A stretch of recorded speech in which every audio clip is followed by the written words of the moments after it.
Dear Venerables, Dhamma friends, we are going to have a Dhamma talk. Everyone may settle down for that and give the consent with 3 times. Sadhu, sadhu, sadhu.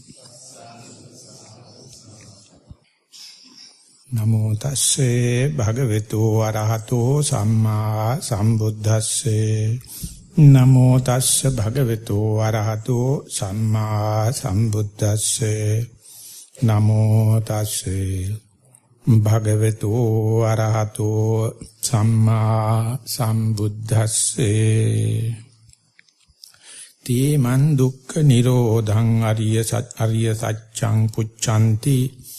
Te sang dukkha nirodhang ariya satchang putto veya karomi ti. Dear Venerables and the Dhamma friends, the today quotation also, I took it from the same sutta, namely Maha Sakuludaayi Sutta. Still the Buddha is in the dialogue with the Sakuludaayi, and first the Sakuludaayi explained why the Buddha is so venerated, respected and revered, and disciples are ready to live in dependence upon Buddha with respect and veneration. And then Buddha is highlighting the real facts according to his own omniscient knowledge. He too come out with 5 qualities of himself. Now we have gradually come up to the 4th one, whereby the Buddha says, sometimes the disciples, they come and ask about the truth of suffering. Whenever they are desperately engulfed with dukkha or suffering and inundated with and no way out, and then come and ask from the Buddha, what is this noble truth of suffering? And when and where they specify their question with respect to the truth of suffering, the Buddha give explanation or give answer for that. The way he is giving the answer, the mind of that particular person who asks will be satisfied. And that is the way they venerate me, they respect me, they revere me, and they are ready to live in dependence upon me with respect and veneration. Equally, yesterday we discussed some of his disciples may come and ask what the root cause of this suffering or noble truth of the cause of suffering. When their question is related to the root cause or proximate cause of the suffering, the Buddha give the answer and give in such a way the particular person's mind is satisfying their mind. And that is why, in that sense, no one can give such a lucid explanation or crispy explanation, pragmatic explanation. So, in that sense, the Buddha is excellent. So therefore, any person come in search of the answer with respect to the cause of suffering, he can give. Today we are going to take dukkha nirodhang ariya satchang, the noble truth of suffering, of the cessation. And whenever someone is asking question, and if Buddha recognize or diagnose this statement or this question or this interrogation with respect to the cessation, he verily understands the question and answer in such a way the person who asks becomes satisfied with his or her mind with this explanation. That means these 4 noble truths, they are working as a one chain, one lead to the other, and despite that, they can stand one by one, separately also. So therefore, whenever the Buddha giving a common sermon, he explain it first, the truth of suffering, and then the cause of the suffering or truth of suffering, and then the cessation, and then the pathway leading to the cessation. But when and where someone is asking the particular question, interrogation, the Buddha is very sharp to understand whether that is related to the truth of suffering or the root cause of suffering or cessation or way leading to the cessation. So that understanding the question and giving that particular answer is very pragmatic, it's very down to earth and very relative. So whenever someone is asking about the truth of suffering, if you are going to talk about the way leading to the cessation of suffering, so Bombay looking Calcutta. So that is what happening in the world today. You never understand the question, and people are coming and asking different multivarious questions. And sometimes they themselves do not know where the question arises. So whenever they ask, the person has to understand this question is related to the normal, the first truth of suffering. Or it is something deeper, asking about the cause of suffering. Or maybe something related to the cessation. Or asking the way leading to that cessation of suffering. So understanding this part usually happening in the interviews or in the dialogue or in the confrontation. It is something like counseling or something like free association. So you have to let the other person ask questions, never stop it. No, don't think the other person has no rights to ask questions. Each and everyone has their own rights. So therefore the thinker, immersion, if I am not taken wrongly, mention he may be asking or he may be expressing something against my view or my expectation, maybe against me. But I will I will fight to my last drop of blood for his rights to ask this question. He has his rights. I have to assure it. This is what you call the democracy. This is what you call the humanity. So therefore, each and every question, and clearly understand the question. So when we were in Panditarama, once a week, we have question and answer session, Saturday. So you have to write the question and put. And then the translator has to, we would write in English, translator put into Burmese, and Sayadaw has a writing pad, and he write down in Burmese, and then ask the translator, please repeat this question, is that what he is asking or she is asking? So again the translator has to translate Sayadaw's Burmese version and ask, this is what you are asking. Okay. Then only Sayadaw going to give answer. Sometimes very silly questions, unbecoming. Sayadaw is one of the great masters. People come and ask, Bhante, when we wish to come to Burma, we need visa.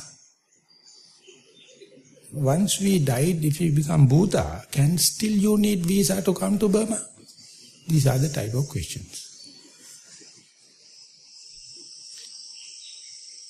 And when we are doing merits, we pass it to that. If he's a human being, can we get the same portion, same proportion, same the way that we did? Or if we become a Deva, can we get the same proportion? If we become Brahma, so Sayadaw is, I see the patience. One day, he told, the person asking the question may be a cowboy, but you have to behave like a bodhisattva. Don't look down the question. He may be asking the way he knows. So it is your duty, if you have to help, what is the source of this question? And how can I give the answer for that particular question? Don't show that you are a well-learned and well-read. So that is the way you suppress the other person. You just answer to the point. And give a chance to the other person to ask if you have any other further clarification, then only you have to go into. Otherwise, if you are going to pour all your knowledge upon the person, you are just boasting and unasked for, irrelevant. So therefore, sometimes, occasionally, I get a chance to listen to this question and answer session in the mass media. So I listen. What a kind of miscommunication. And nowadays, so much of such dialogues. But still, the question is the question. Nothing answered. So therefore, pinpointing or hit on the nail exactly is so electric. That communication is so refreshing. Not only the questionnaire, but even the answering and the audience. So therefore it says question and answer or dialogue or kind of thing is a whole body exercise. Just like climbing a coconut tree. The whole body gets exercised. Like riding a horse. Like swimming in the water, it gives the whole body exercise. Likewise, if you understand the correct question and give the answer, it is like whole body, so naturally it is rejuvenating. So therefore, understanding this, if you understand the question is pertaining to the cessation, answer up to the point, to the satisfaction of that particular person, and don't try to mix it up with other parts. Then ultimately the value, the crispy nature, the cut and dry nature reduces. So on that sense, if you can communicate, if you can give the question in clear way, I have never seen a person like Upandita sharp to the point, short to the point, not even a single word excess, and cut and dry. So you see, he can't speak English. But he is born and brought up in Burma. It's such a close country. But sharpness. So that we must understand or we must appreciate, because knowledge is useless if you do not know how to apply and when to apply and the quantity you apply. Otherwise you are mishandling it. So therefore most of the questions arising in the question and answer session indicates what kind of a motivation, what kind of a volition, what kind of a thing indicate in this question. So that is the most important thing. The day you understand this mechanism, you never ask question from others, you will ask the question from you, from what source this question is arising. It is just to show others, or it is to check the speaker's abilities, or just you get the chance, therefore you keep on asking, or to hint that I know it. These things are very, very minuous. And problem is, don't hint that way the other person who is asking, that is also minuous. You have to keep his respect. You have to keep your respect. You have to keep the respect of Dhamma. That is how it is happening. So therefore, the day you understand the communication problem, you will ask less and less question externally. You will analyze and see from where does this happen. Is it just for the sake of theory? Or am I really need the practical guides? So when I was in Toronto, there was one person behind a pillar asking question and question and question. And when I am answering, I came to know that he wanted to show that he has done all kind of things but no use. And what is your answer? So at the end I told, the person is asking question not to know but to test myself. And later he came and apologized, Bhante, I am an ex-monk. I went to Burma and did practice and everything. So this is what it happens. But I ask you, what is the benefit of answer you are going to get? Nothing. He never wait to listen to the answer. Keep on answering. So therefore, these things indicate miscommunication. So the subject today we are going to learn about the cessation of suffering needs clarity, sharp to the point. Otherwise, there won't be end to these questions. So I try my best to give in the relative and pragmatic way to indicate the Nirodha Satya, or this truth of cessation, is here and now.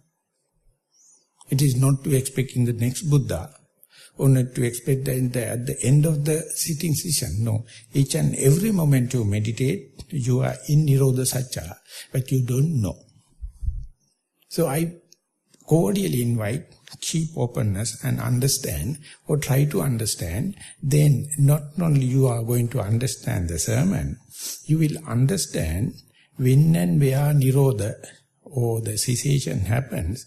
If you are rejecting it, there is no benefits, even if it is in front of your eyes. If you are to understand it, or if you are to appreciate it, there you get the full benefits. So therefore it is not a problem of lack of Nirodha. It's a problem of misunderstanding or hate to Nirodha or the cessation. So therefore we have to slowly or gradually analyze it and see what does it mean by this Nirodha. So whenever you find this term Nirodha in the normal canonical usage, is Nibbida, Viraga, Nirodha. They are like closely associating terms. Nibbida is kind of a tastelessness, and Viraga is a bleaching or disappearing its color, and Nirodha is the cessation. So that kind of wearing off and tearing off. So understand, we are talking about in the common sense or in the practical sense, Nirodha means cessation of your frustration, cessation of your tension.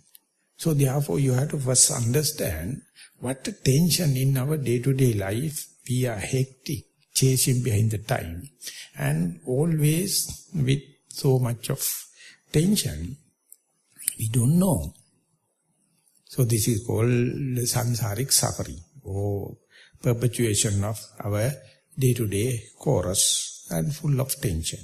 So with that amount of tension, if it is too much, it is going to create physical and mental sicknesses. And not only physical and mental sicknesses, you be a problem to the society because you are transgressing. You are thread-passing social code, norms. Because you have tension. Whenever you are not in tension, you never thread-pass, you never transgress any kind of thing. And whenever you are in the stress, whenever in the tension, you harm yourself as well as the others. So without understanding that very tension, whatever the social work or social amendments you are going to do, or the medicine or counseling you are going to do, no avail, because your source is again and again. So therefore, not only the Nirodha, understanding of your very frustration is very, very crucial. So whenever you are in frustration, whenever you are in the stress, if you can be mindful to say, this is what you call frustration, this is what you call the tension, that as an equal value, because Nirodha is something relative to this frustration. So therefore, understanding frustration you can do in two ways. One thing is understand the frustration of the other person, and you can compare yourself. And you can understand the frustration while you are within yourself. Usually you overlook it. So often you see the frustration once it's gone. Once you go to the history, then you can see, whenever you remember the past, you have the remorse. You have the, sometimes called guilt. So that is also aftermath of the frustration, that if you do not have, the Buddha says, you will never seek the truth. You become seeker because of this frustration. So therefore, if you understand I am a disciple of the Buddha, or mendicant, you have to understand because of this frustration only it happens. So frustration is a must. Throughout you have to have the understanding of frustration as it is. Don't camouflage it. Just as it is, that is very difficult. That represented by a question. Each and every question is an indication. That particular person may or knowingly or unknowingly present it, or vomit it, or catharsis. So you have, when you are dialogue in other person, the person who is listening, if he's a person have the compassion and clarity, he or she can understand what is the source of this question. So therefore, first and foremost thing is to understand the Nirodha Satcha, or the truth of cessation, the day-to-day frustration. That we call common sense. If you do not have that, very difficult for someone to relatively understand the Nirodha Satcha. If I am to give a worldly example, when you go to a doctor, and if you can't explain your symptoms, if you expect everything to take from the machines and the gadgets, completely misunderstanding can happen. So, as far as the patient can talk, the doctor is trying to get the first-hand experience by the patient's words, the patient's expression. So when we were doing senior cadetting in the university, in the schools, we are being trained by the first aid. And aid, the term, is coming from the three letters A, I, D. A means ask. If the patient can't talk, I investigate and then detect. That is why the aid means. So therefore, whenever you are to help someone, just ask his or her question, his or her lacking thing. What is the relationship? Why did you come? Rather than jumping and giving. So this is very, very practical. So therefore, the person, if you are a person searching for the truth, you must understand the search. Asana is the term in Pali. Asana is you are searching outside because you are not contented here and now. That's why you are asking. That's why you are going on search. And research is the double-fold madness. Not only research, it is research.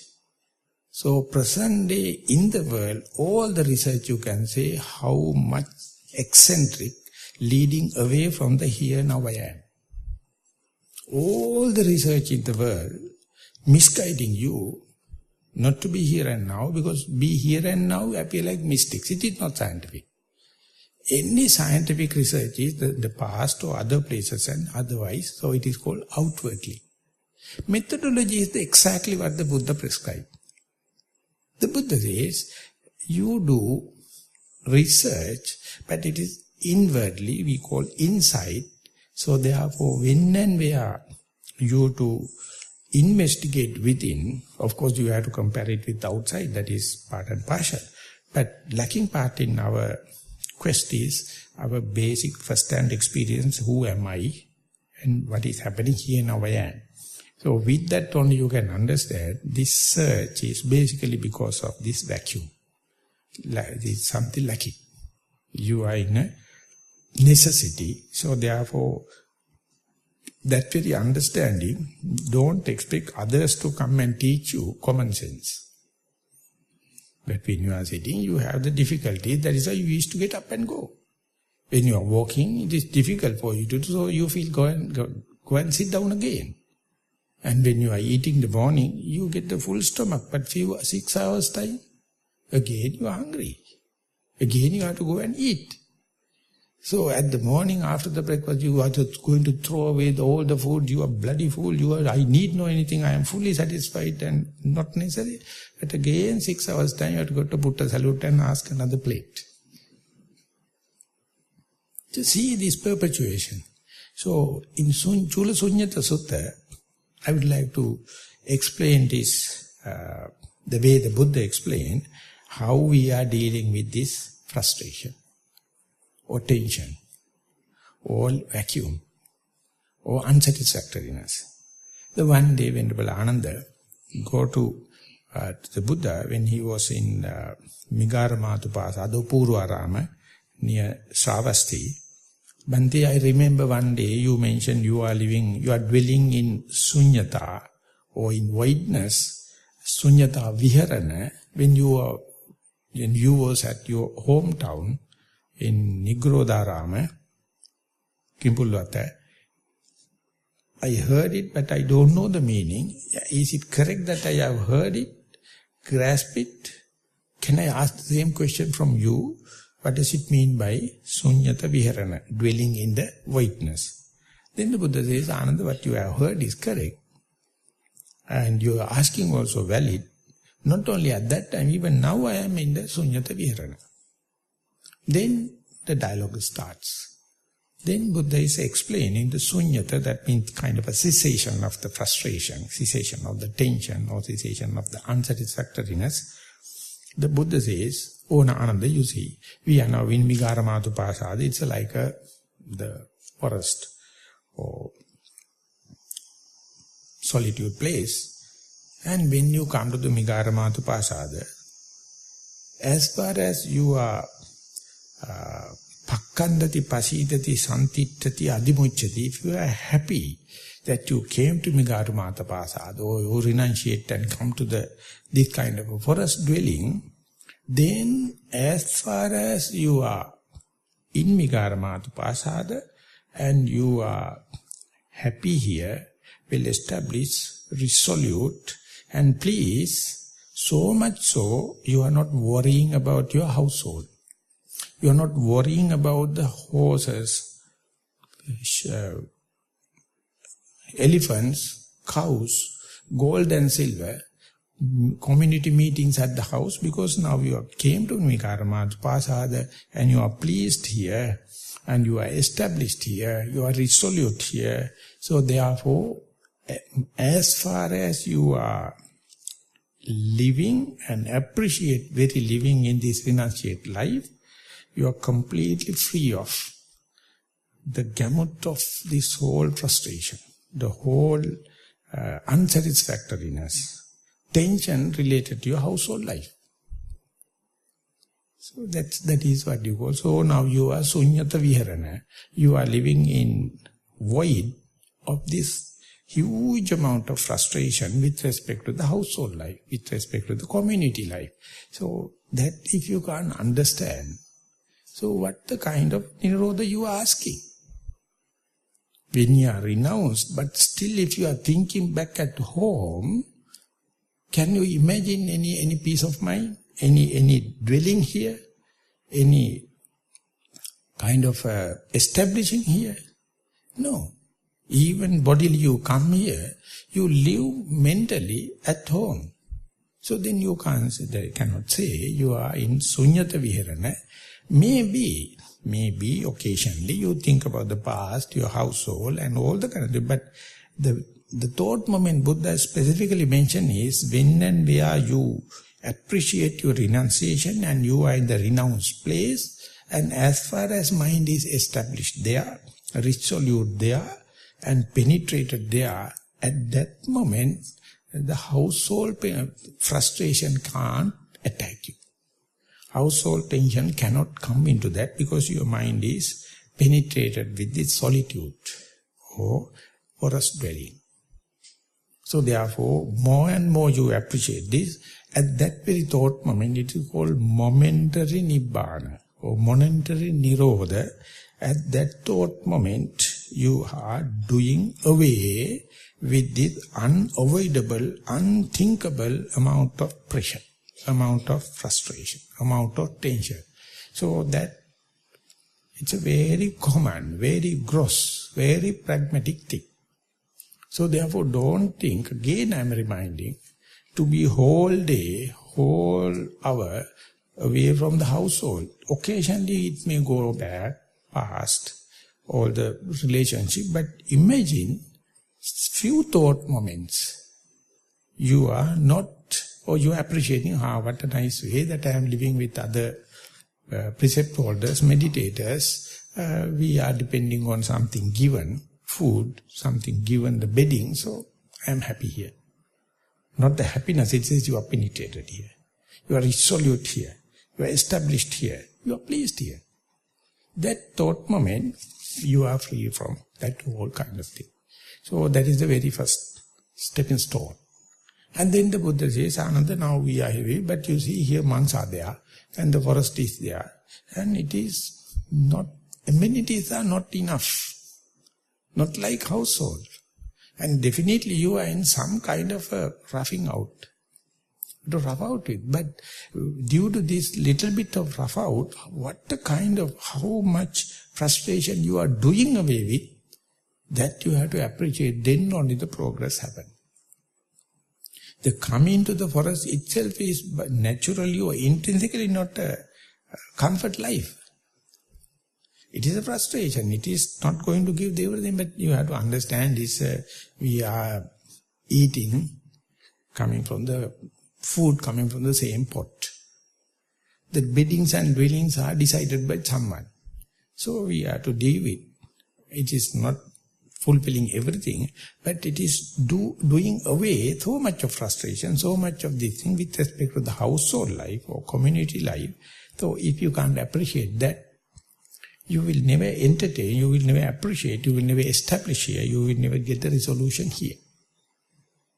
So therefore, it is not the Buddha giving, it is not the forest giving, that your appreciation of the cessation of so much, but with respect to pivoting about the present frustration, you get rid of little bit of frustration, but you get rid of so much of chunk of the frustration. It is like you are, to remove a very big rock, you take a pivot, small rock, and you leverage, and then you can pull off the big rock with the respect of the small. So the frustration you get, or unsatisfactory you get in this forest living, is just like the pivot, the stone. If you do not know that, you will never understand Nibbana, you will never understand Nirodha, because further steps are more subtle. What I can understand is, even if you are renounce the life, household life, your mind is still dwelling in the household majority, then you are not getting the benefits of it, unless otherwise you know how to pick, how to understand the few thought moments where you are happy in this retreat, happy in this Nissarana. If you have to take this example. So much so you are doing away with. So then once that is established, then the Buddha is asking Venerable Ananda, suppose now you are in the forest. And while in the forest, you feel like go and sit. And you try to confine your thinking only to your body. At that time, as far as you are appreciating, as far as you are establishing, resolute and pleased with your body, you are doing away not only with the household problems and frustration and the tension, you are doing away with the frustration and tension with respect to the forest living also. Because your present moment is confined to the body. So imagine now you are taking a still smaller pivot to get rid of the first pivot. And as far as you are here, you are more in the sunyata viharana, or more in the dwelling in the voidness, because you know your area is now limited to the body. And you know it is how difficult, but possible. It's a challenge. So when and where you do it, you can understand in a sitting, or in a walking, or while you are washing your hands and doing your day-to-day activities, how much time you are within yourself. Oh, I know my posture. Each and every time you restrain your territory to yourself, definitely the problems at your home or any present moment problems existing in the house cannot come and penetrate you. Whatever happening in the forest, even if you are living in these premises, your mind is confined to the body. So therefore, confining to the body, or appreciation and pleasing with your body posture, or resolute with your body posture is almost like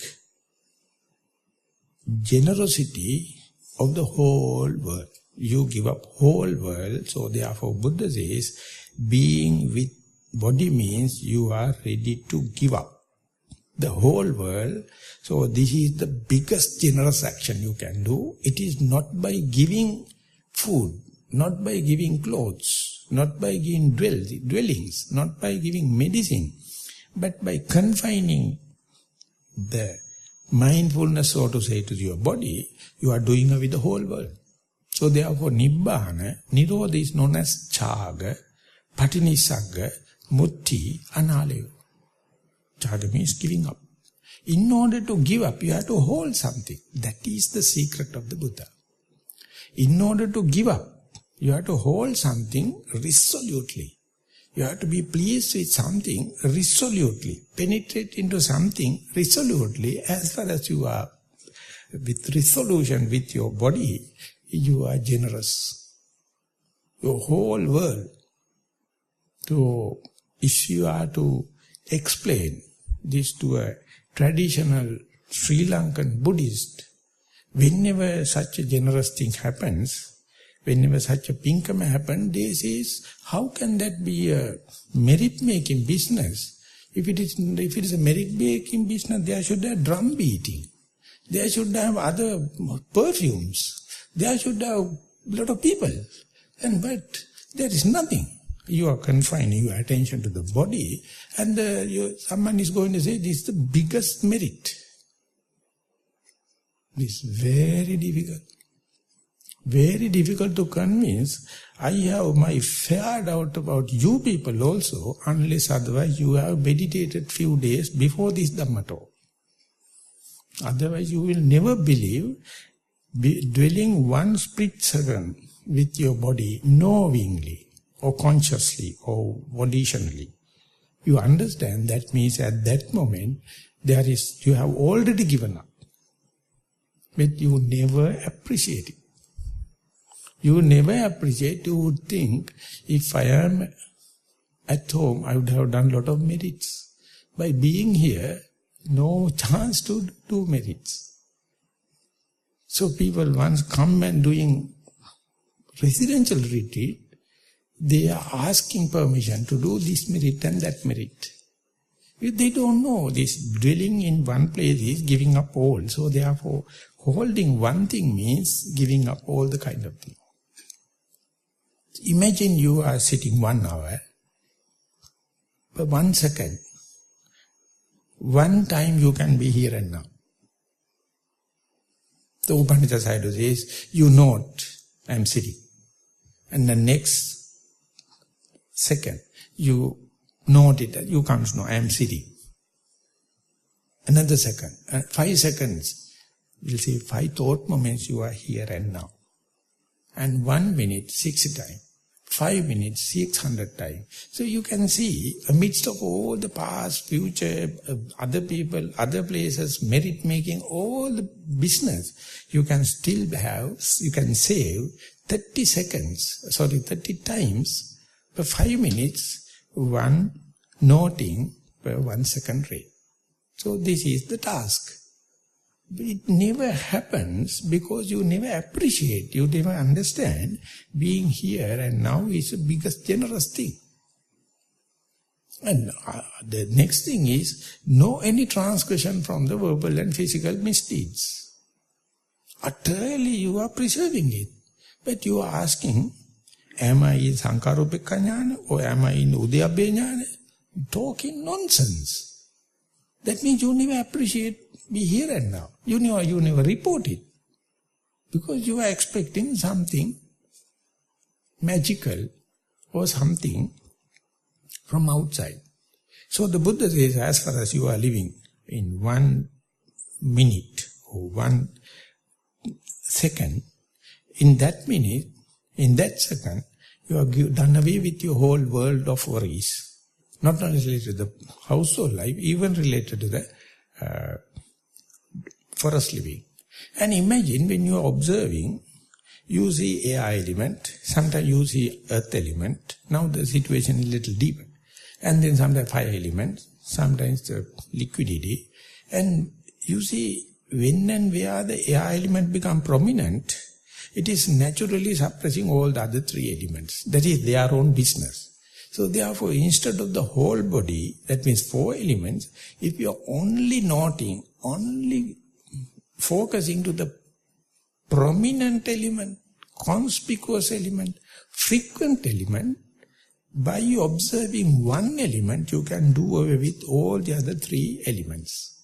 So therefore, Buddha gave an example. While sitting, you feel the earth element, it is touching on the earth and the hardness, softness, smoothness, roughness, heaviness, lightness. So that whole body means earth element. So I verily know, my sitting means I feel heaviness, I feel lightness, I feel smoothness, roughness, all the kind of earth element. That means by understanding that you can do away with the household suffering or worry, monastic suffering and worry, whole your body also. The moment it is face to face with the air element or earth element or fire element or liquidity or water element, that very knowledge, it must be very conscious. You must understand it's very sharp now. As far as you know, you are in sunyata viharana because you are void of all the frustration with respect to the household life or social life or living in the forest or maintaining the body, but you are monitoring the air element as and when it is happening. If it is the fire element, you are monitoring that. If it's the earth element, you are monitoring that. And it's the liquidity, the sweating and salivation or whatever, you are monitoring that. So by keeping that, by focusing that, by keeping in under the nose and knowing very that, you can understand your mind is void, free from all the worries, but still the Buddha says that very bloody thing you are looking at is troublesome. The air element you see, it is a friction. It's a kind of aberration. By true aberration also you know I am with the air element, or sometimes heat element, sometimes fire element, whatever may be, it is not very attractive. Because it won't give any fame, gain, money, nothing.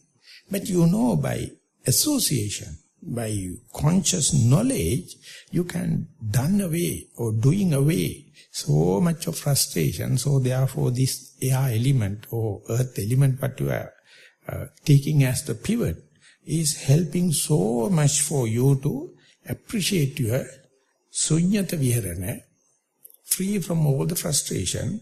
So that very understanding you do only with respect to the air element, but inferential knowledge or rational knowledge indicate, otherwise my mind is flying kites, past, future, other people, other places, but now I know this is the air element, this is the earth element. So, since we have passed few days in this retreat, I will explain further one step the Buddha is telling, Buddha is expressing to Venerable Ananda. imagine you have confined only to the touch of the earth or hardness, softness like earth element. Or you are dealing with air element in breath and out breath. Now imagine when the air element ceases to exist, where is your frustration? You have taken the air element for the moment as the pivot. Now that is also you verily report, but I can't see in breath and out breath, it ceases to exist. So then the Buddha is asking, your cessation of in-breath and out-breath means cessation of your frustration and tension. So therefore your whole facilitation, your adverting of your mind must be to understand the breath and consecutively observe it, it ceases to exist. That means a kind of a frustration ceases to exist. Kind of a tension ceases to exist. But it's a completely opposite can happen. When the breath becomes subtler and subtler, there's a huge amount of fear can happen. Huge amount of uncertainty can happen. Huge amount of get up and go idea can happen. That is because you have never heard Dhamma. You think the object is my solace or security, my mindfulness, my concentration. Instead now the object is disappearing. So where is my mindfulness?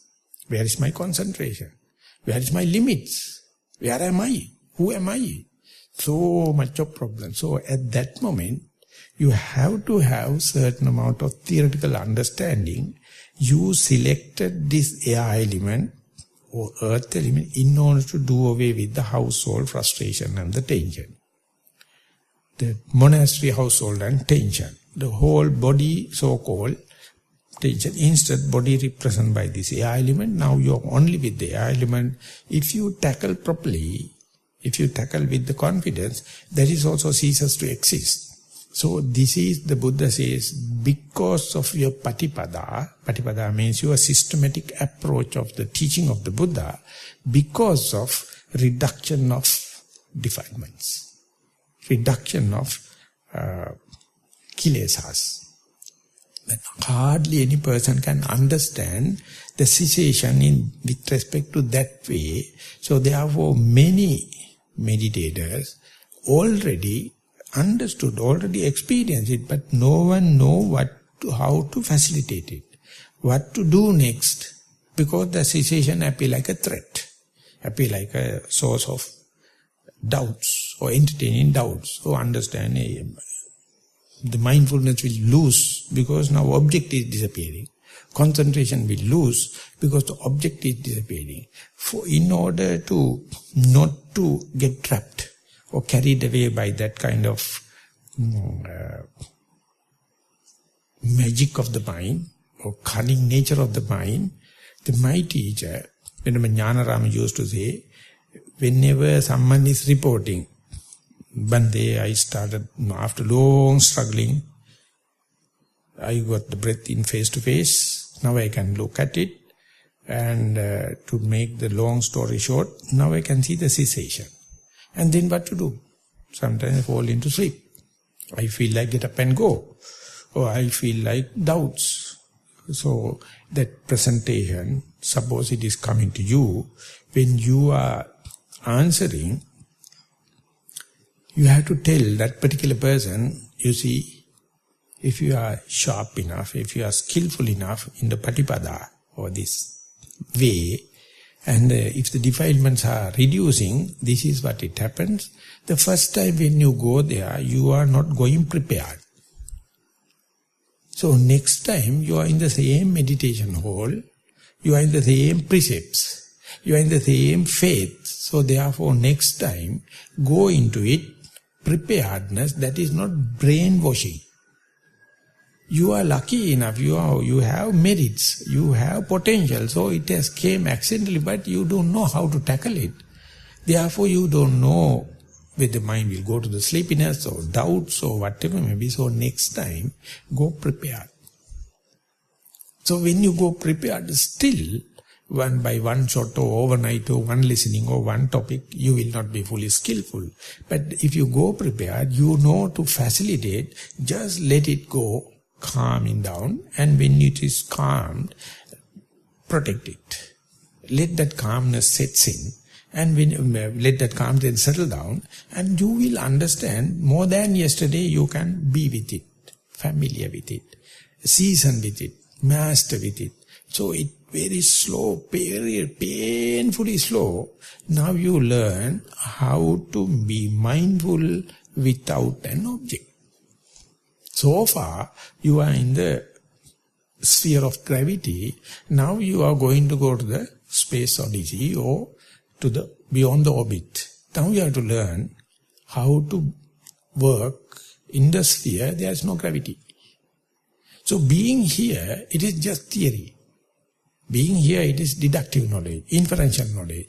But the Buddha says, don't take it, leave it to the next life. Don't leave it to the someone's grace. Now you know. When next time when you go prepared, you can see there is an equilibrium. Just like when you are face to face with the in-breath and out-breath, there is an equilibrium. You know meditation is progressing. Because earlier even the breath was not face to face. And now breath ceases to exist. Still you are not giving up because you are go prepared. And ultimately you can see even without an object, the mindfulness can sustain. That is just like when the plane is gathering the momentum,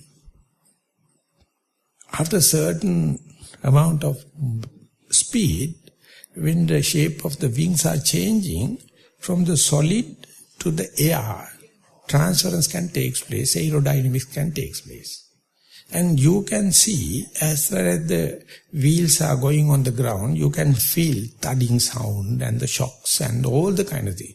When and where it is about to be airborne, you know something happening.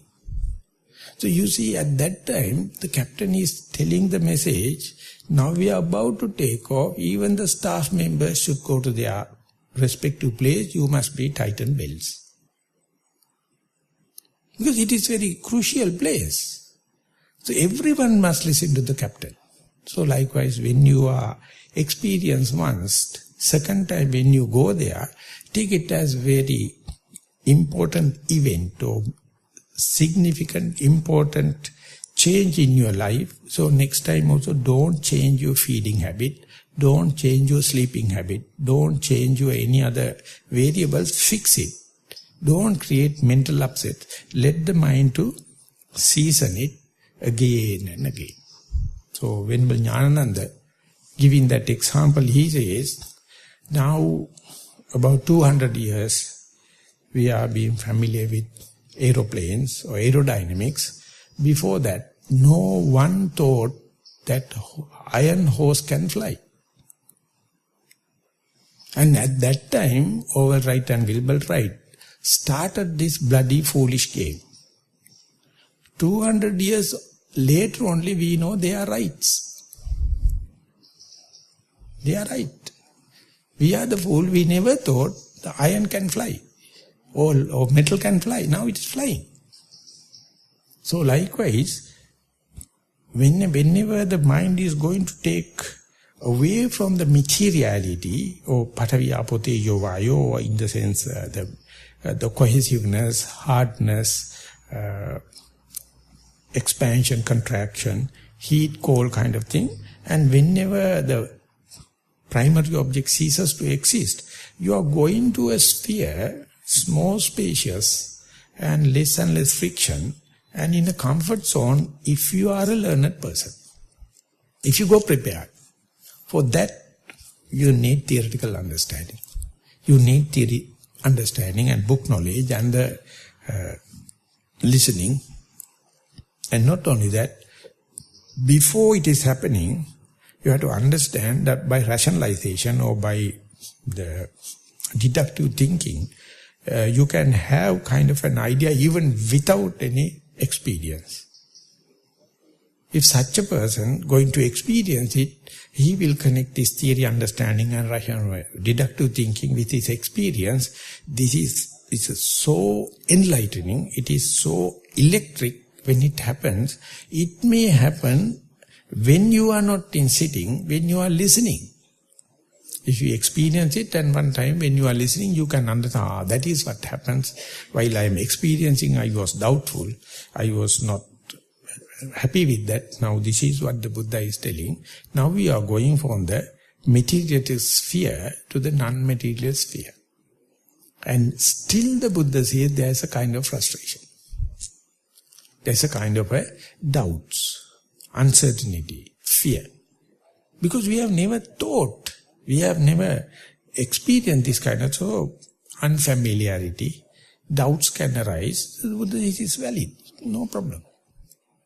But you have to understand that amount of frustration, that amount of tension is such an insignificant level when compared to household problems, when compared to household frustration, tension. So you never compare it because because you are a novelty, you are a newcomer. So therefore you are so worried about that leftover of this little bit of frustration. So most of the questions, when the retreat on the 5th day, 6th day, 7th day, is with respect to that. So it is not the arithmetic question, it is math, it is the higher maths or econometrics or metrical problem. So you wanted to have perfection, 100%, not by arithmetical part. You go in higher level of calculation, and these are, if at all, going to give answer, refinement less than 5%. 95% now you are fairly okay. But our mind is always find a reason to be worried. Always. That is the mind. So therefore, even under such circumstances, if the mind going to give opinion, or if mind is going to upper hand, it's so much of question can happen, but still, not that it is bad, not that it is abnormal, but the Buddha says, you have to understand the amount of dwelling in voidness whenever you have no object. Whenever you are in space, whenever you have no memory, whenever you have mindfulness but no perception, no feeling. So the problem in the Anijasapaya Sutta, the Buddha says, whenever you go into that, you cannot be aware or awaken into that voidness. Only you understand voidness whenever it is broken by a sound. When it's broken by another gross object, then only you can understand that I came out from the situation where I have no memory. I don't know whether I was sleeping. I don't know whether I am maintaining my posture. Now you are happily engrossed with the sound came, the thought came, or pain happened. So therefore the Buddha is asking, in order to proceed, whenever such a sound happened and broken your concentration, can you observe this situation without hatred to the sound? That is Olympic. That is something Olympic. What happens is we hate the sound. We think it broke my concentration and mindfulness, and therefore you say that bloody dog is barking unwantedly, otherwise I would have been enlightened that day. I was so close to Nibbana, otherwise that bitch. So calculations are going that you have storytelling, start fabrication. So we must write something to the committee of the Nissarana, you have to get rid of all the dogs in the world, or get rid of out of the premises. So prolific things you can see. So the Buddha is asking, when the mind come back to the situation, it is coming back due to some kind of a aberration, kind of a friction. Whenever it happens, you can see instinctively the hatred arises. If you can see that hatred and analyze the situation, the Buddha says, etan santang etam panitang yadidang upekha. Then he says, oh, what a nice thing, what a blissful thing, that I was in upekha, But I do not know. Due to sound only I came to know. I was in Upekka, now I am in sound. So what about going back to the, again, Upekka?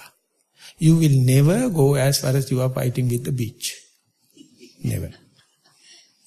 This is the highest amount of discipline. It is not physical and verbal discipline. It's the discipline about your motivation, your volition, your will, preparedness. You see, you are going very deep core into yourself and understand that as far as you are in the comfort zone, you can't understand. You can awaken into that. Only you know when it's disturbed. But the worst thing is, you hate the disturbance. So therefore, if you wish to refine the Sunyata Viharana further, if you can understand this sound only enlightened me to say that I was in Upekka and now I am in the sound. So therefore, without hating, try to go back again to the same Upekka. The Buddha says, two methods.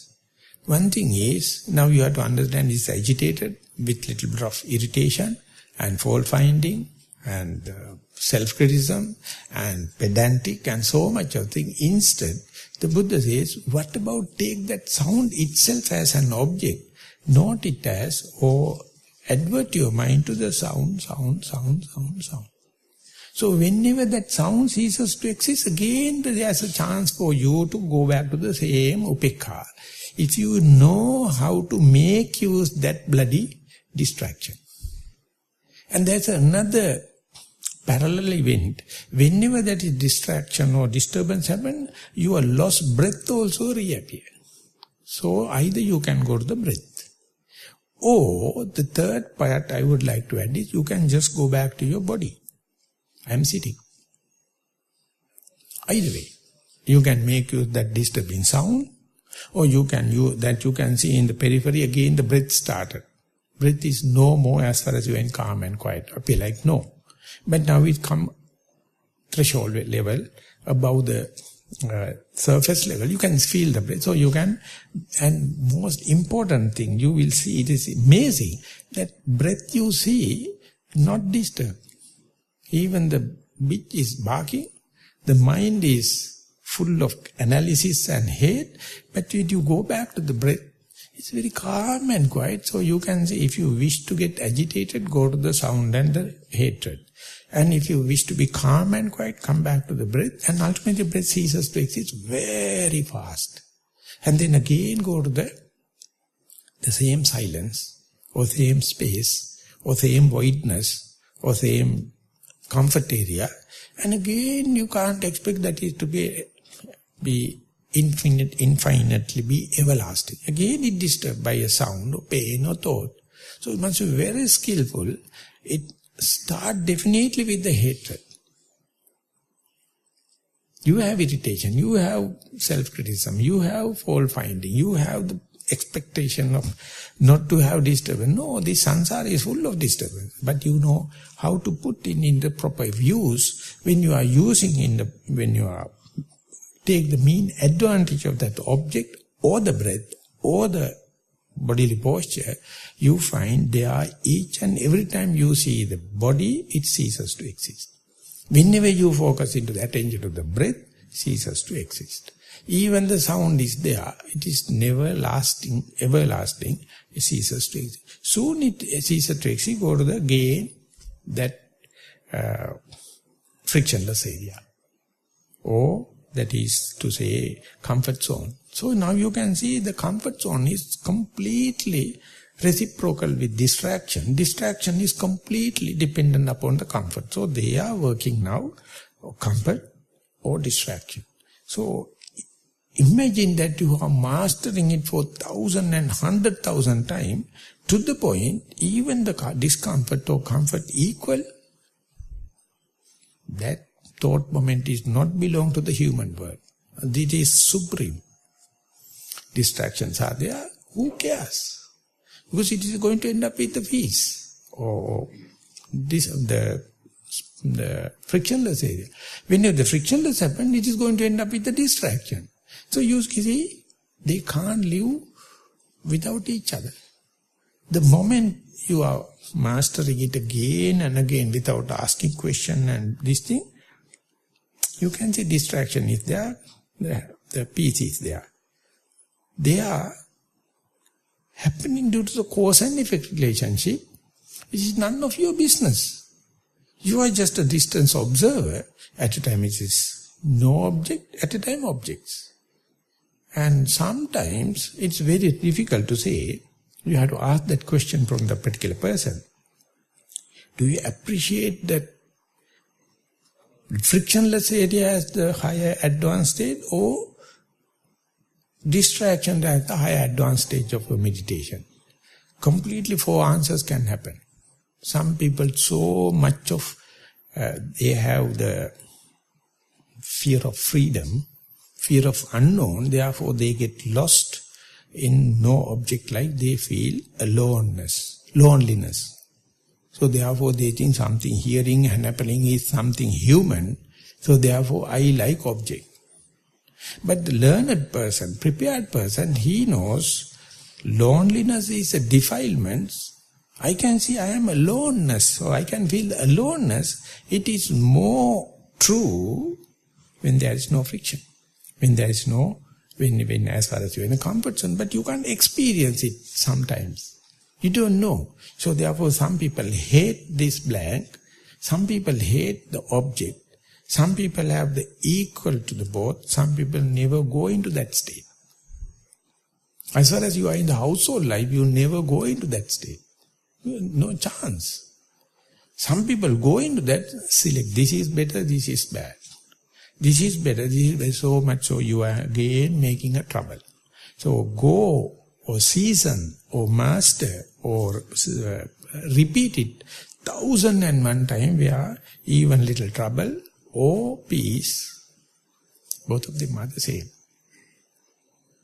Imagine one day one can fairly put up with that. Little distractions are there, but it's bearable. Don't make complaints. Just see the end of it. Just see the cessation of it. And again you can go to the peace of mind. But don't expect that is to last for long. Expect that to also distract by another sound or pain, and that is all ceases to exist. So now you are observing the cessation. A distraction happens, ceases. Peace of mind happens, ceases to exist. So this is the only time you are see the phenomena from the cessation point of view.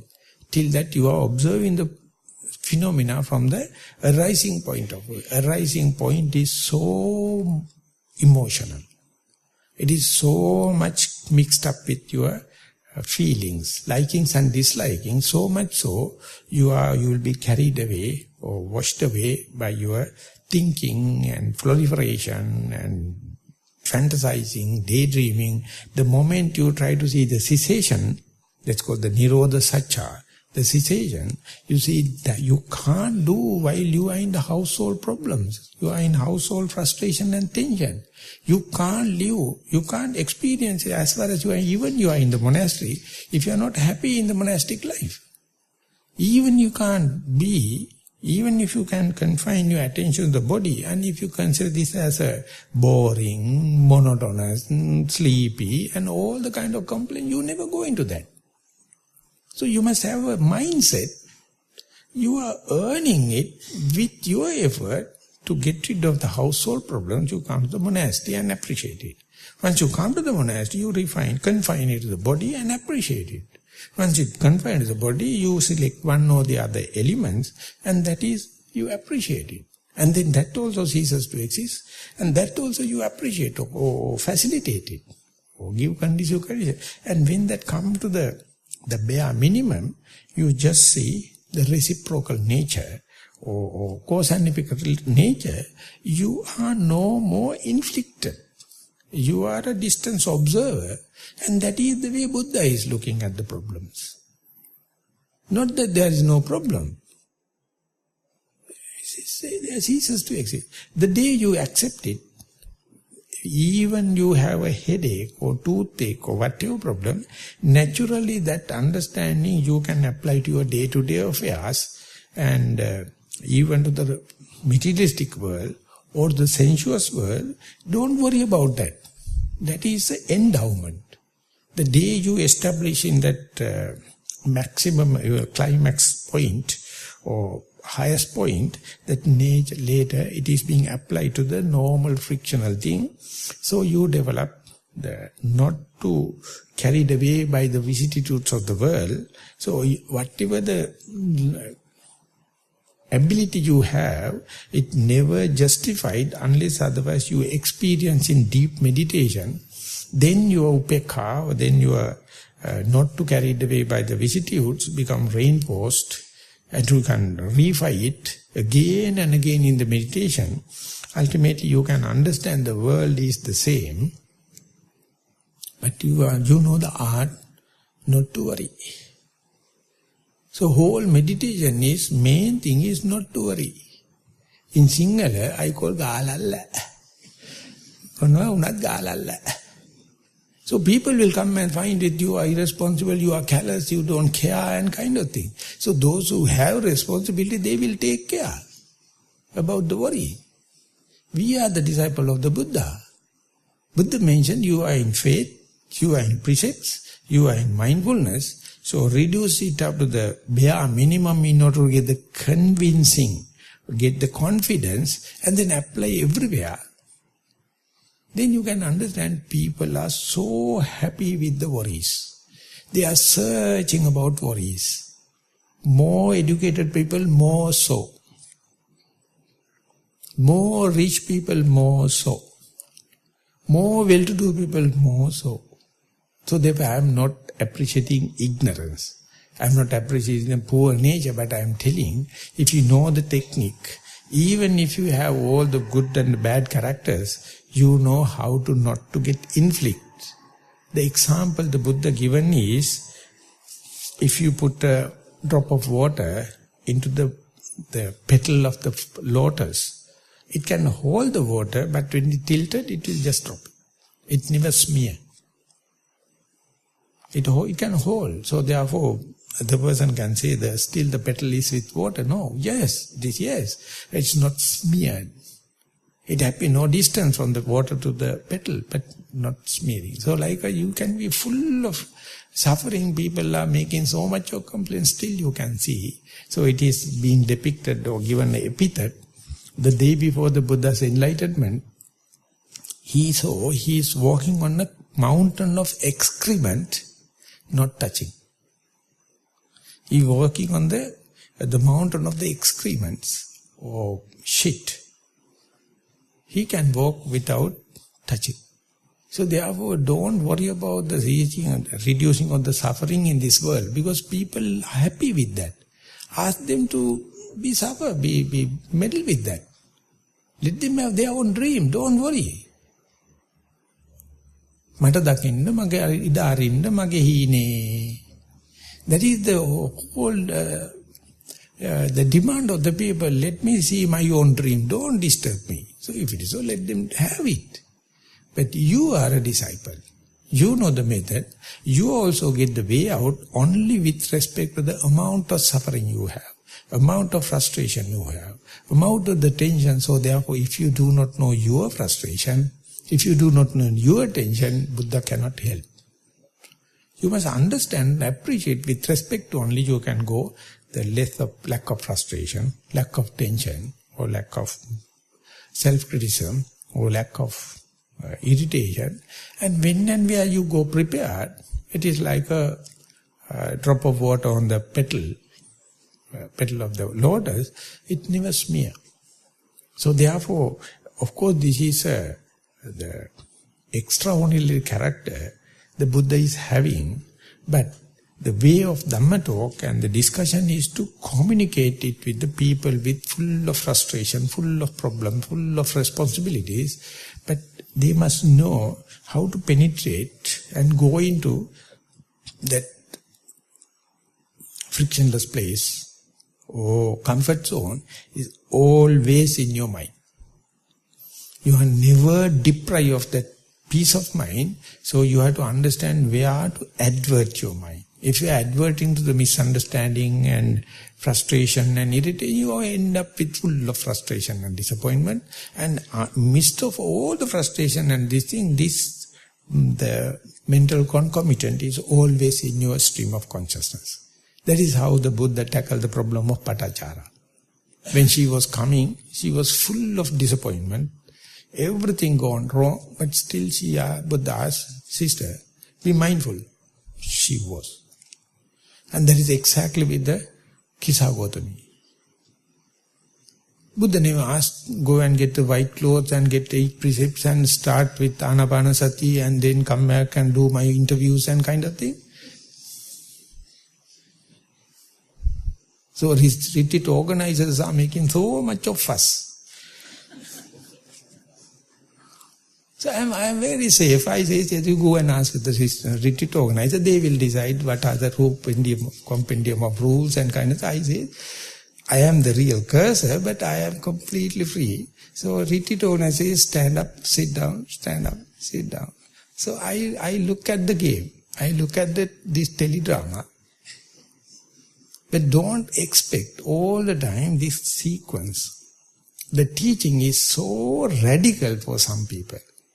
But only thing is, you people also radical, but you reject experience. You are rejecting your under-the-nose experience. You always try to fix it with that theory, this theory. That is how you infiltrate it.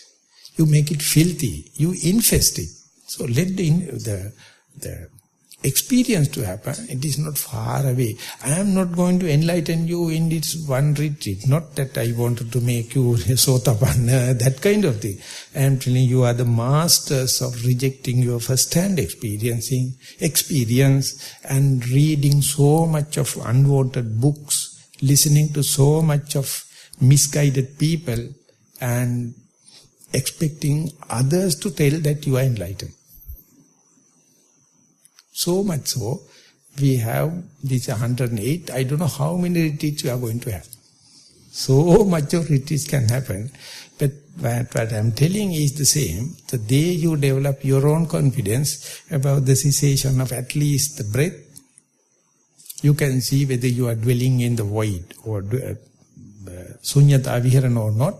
Not that other people can decide. So hope you can develop more and more confidence based upon the mistakes maybe, experience maybe, and that is the way you understand this Nirodha Satya or truth of cessation, not in the future, not in the Buddha, the Mithya, here and now. It is already with you. It fix the microscope and pick it. Moment you see, you are there. So wherever you go, there you are. So with that remark, I would like to sum up today's talk. Thank you very much for listening.